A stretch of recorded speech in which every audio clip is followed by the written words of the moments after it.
आजकल स्वामी प्रसाद मौर्य के बहुत बयान आ रहे और मेरे भी संज्ञान में थोड़ा बहुत आया। ये स्वामी ने क्या किया, अभी एक पत्रकार महोदय आए थे तो मुझसे पूछने लगे कि प्रभु ये बताइए, आजकल जो है स्वामी प्रसाद मौर्य सनातन धर्म के खिलाफ बोल रहे हैं, रामचरितमानस के खिलाफ बोल रहे हैं, भगवत गीता के खिलाफ बोल रहे हैं।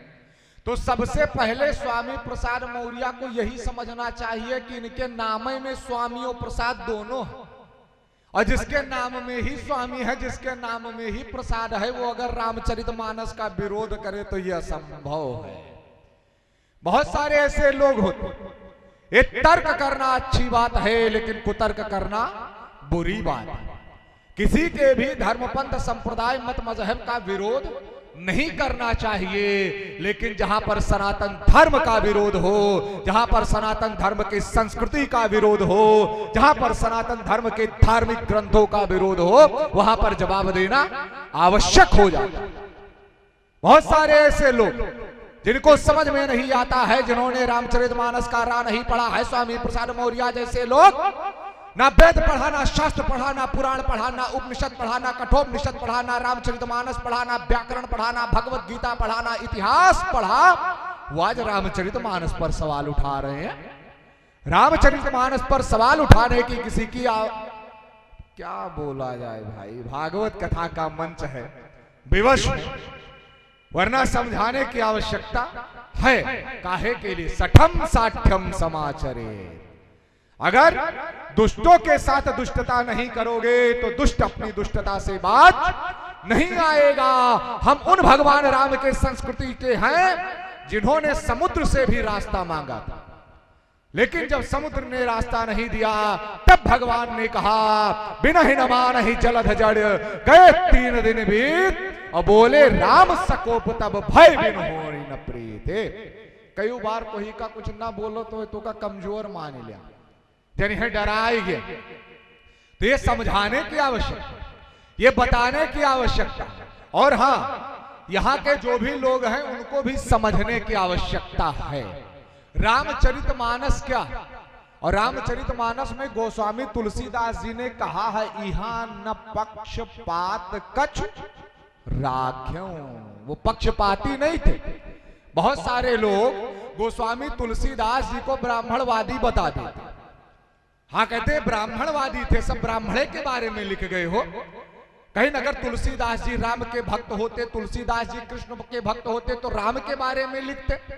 लेकिन गोस्वामी तुलसीदास जी ने तो शुरुआत की किससे की कि बंदहु प्रथम महिषुर चरना, एक खाली गवाह हो, लेकिन किसी को यह नहीं पता है कि उन्होंने क्यों लिखा।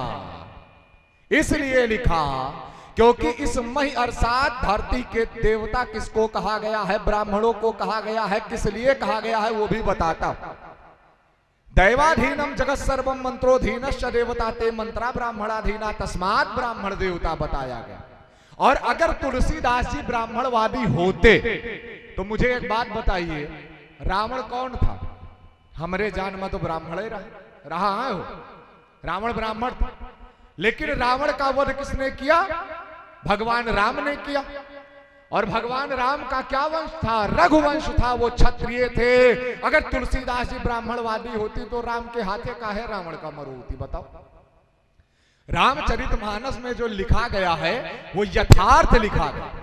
बहुत सारे लोग क्या सवाल उठाते हैं, वो बताते हैं, क्या बताते हैं कि ढोल गंवार शूद्र पशु नारी और सकल ताड़ना के अधिकारी, यही चौपाई तो विवाद उठा था।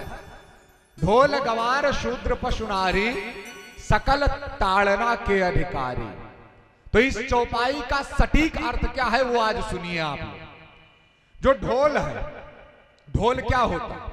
एक होता है जड़ और एक होता है चैतन्य, दो होता है ना, खंबा जड़वत, लेकिन व्यक्ति चैतन्य है क्योंकि इसके अंदर प्राण है, खंबे में प्राण नहीं है। तो ढोल क्या है? ढोल जड़, और जड़ पर जब आप हाथ से उसको ताड़ेंगे और ताड़ने के पश्चात जो स्वर में ध्वनि उत्पन्न होगी उसको सुनने में आनंद आएगा, ना कि ढोल को पीड़ा होगी, है कि नहीं? ऐसा तो नहीं है कि जब आप ढोल को ताड़ोगे तो उसे दर्द होगा, उसे दर्द भी नहीं होगा और जो सामने सुनेगा उसको आनंद आएगा। तो जड़ के साथ में अलग व्यवहार किया जाएगा, जो चैतन्य है उसके साथ में अलग व्यवहार किया जाएगा। तो ये क्या है? ढोल। तो जब ढोल को ताड़ोगे तब तो आवाज आएगी, और आवाज आएगी तभी आनंद आएगा। और दूसरा क्या है? गंवार। तो गंवार का अर्थ किसी व्यक्ति विशेष से या किसी जात विशेष के व्यक्ति से नहीं। भाई मान लीजिए कोई मंद बुद्धि का व्यक्ति है, उसे आपने कोई कार्य दे दिया, अगर आप उस व्यक्ति पर दृष्टि नहीं रखेंगे, अगर आप उस व्यक्ति पर ध्यान नहीं देंगे तो आपके अच्छे कार्य को भी वो बिगाड़ देगा।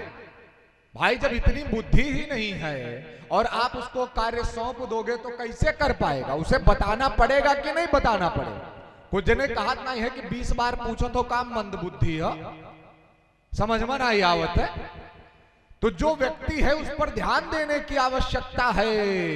तो अगर अपने काम को सही तरीके से करवाना है तो उस पर दृष्टि रखना पड़ेगा। और पशु की बात की जाए तो पशु के ऊपर अगर ध्यान नहीं दोगे, अपने खेत के ऊपर तो ऐसे सभी ध्यान दें, यक्को बहला आवत हो तो बताओ, दूरे से हाँक देते और मौका पर थे तो मारियो देते हो कुछ जन, ऐसी बात नहीं। तो स्थिति क्या है? जब तक पशु पर ध्यान नहीं दोगे तो वो भी कोई पर खेत चर लेगा। अब वो का काऊ पता बाय कि तू अच्छी फसल बोया हो कि हर जगह बरसीम लगाया हो।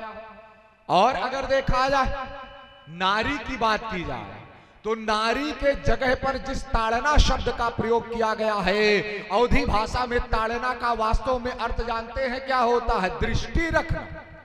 और गोंडा और बहराइच में तो फेमस है का हो भाई, का उताड़त है भाई, यही तो कहते हैं भाई यहां बैठ करके क्या ताड़ रहे हो? तो ताड़ का मतलब क्या हो? पीट रहे हो। ताड़ का मतलब तो यही हुआ कि क्या देख रहे हो, किसे देख रहे हो? तो ताड़ना का अर्थ अवधी भाषा में दृष्टि रखना होता है और दृष्टि के साथ में संरक्षण प्रदान करना होता है, ना कि मारना होता है, पीटना होता है।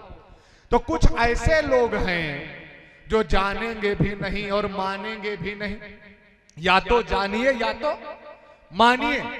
और जिसके बारे में आपको ज्ञान नहीं है, अगर आपने वेद शास्त्र पुराण उपनिषदों का अवलोकन नहीं किया है तो रामचरितमानस जैसे धार्मिक ग्रंथ पर सवाल मत उठाइए, क्योंकि रामचरितमानस 100 करोड़ हिंदुओं की आस्था का केंद्र है। और 100 करोड़ हिंदुओं की आस्था के केंद्र पर कोई भी व्यक्ति उंगली उठाए, यह सनातनी समाज को कतई बर्दाश्त नहीं।